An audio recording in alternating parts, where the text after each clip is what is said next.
Tahukah kalian di Yogyakarta terdapat sebuah candi yang pernah terkubur selama ratusan tahun di bawah tanah. Bahkan posisi candi ini berada sekitar 6 meter lebih rendah dibandingkan permukaan tanah di sekitarnya.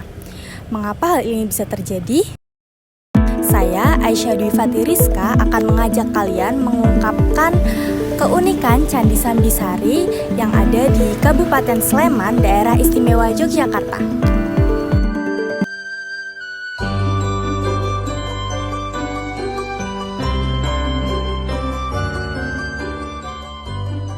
Candi Sambisari merupakan salah satu peninggalan sejarah bercorak Hindu yang diperkirakan dibangun pada abad ke-9 Masehi pada masa Kerajaan Mataram kuno. Candi ini terletak di Kalurahan Purwomartani, Kapanewon Kalasan, Kabupaten Sleman, Yogyakarta.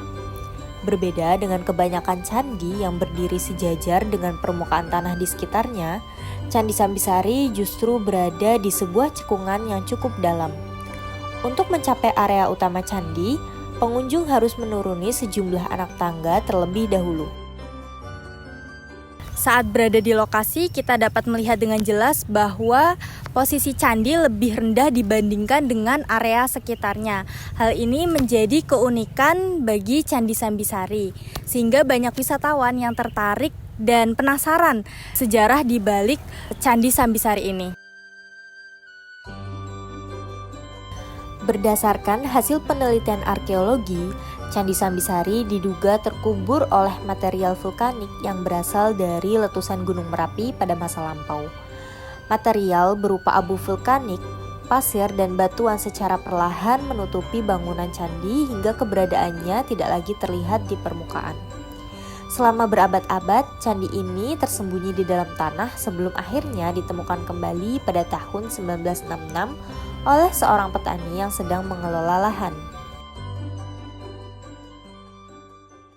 Baik, sekarang saya sedang bersama salah satu wisatawan yang ada di Candi Sambisari. Selamat pagi, Kak. Pagi. Dengan Kak siapa? Nama saya Andi. Oke, dengan Kak Andi. Sebelumnya apakah Kak Andi baru pertama kali ke Candi Sambisari, Kak? Sebelumnya sempat pernah dengar Candi Sambisari dari internet, tapi belum pernah kesini, dan ini pertama kali saya datang. Oke, baru pertama kali ya, Kak. Apakah Kakak sudah mengetahui bahwa Candi Sambisari ini dulunya itu pernah terkubur di bawah tanah?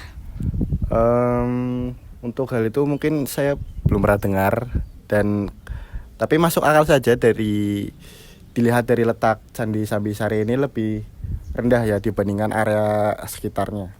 Seperti itu. Oke, baik. Menurut Kakak nih, bagaimana pendapat Kakak setelah berkeliling ke Candi Sambisari dan mengetahui fakta bahwa Candi Sambisari ini pernah terkubur selama ratusan tahun di bawah tanah? Saya lebih kagum ke ketahanan Candi Sambisari ini karena sudah terkubur di dalam tanah ratusan tahun, namun masih ada wujudnya seperti itu. Masih tetap kokoh, bertahan dan berdiri ya. Baik, Kak. Ini pertanyaan terakhir. Kenapa penting situs sejarah seperti Candi Sambisari ini untuk dijaga dan dilestarikan? Karena Candi Sambisari ini salah satu peninggalan sejarah dan identitas bangsa ya. Kenapa kita harus menjaga? Karena kalau kita tidak menjaga peninggalan sejarah ini, generasi selanjutnya tidak akan bisa melihat dan mempelajari sejarah mengenai Candi Sambisari ini sendiri, seperti itu. Baik, terima kasih Kak Andi atas waktunya. Keunikan Candi Sambisari yang pernah terkubur selama ratusan tahun menjadikannya salah satu situs sejarah yang menarik untuk dipelajari. Di balik kemegahan bangunannya, tersimpan kisah tentang peradaban masa lampau, kekuatan alam, dan pentingnya menjaga warisan budaya bangsa. Dengan mengenal sejarah, kita tidak hanya memahami tentang masa lalu, tetapi kita juga belajar untuk menghargai peninggalan yang telah diwariskan kepada kita. Saya, Aisyah Dwi Fatiriska, melaporkan dari Candi Sambisari, Sleman, Daerah Istimewa Yogyakarta. Terima kasih telah menyaksikan, sampai jumpa.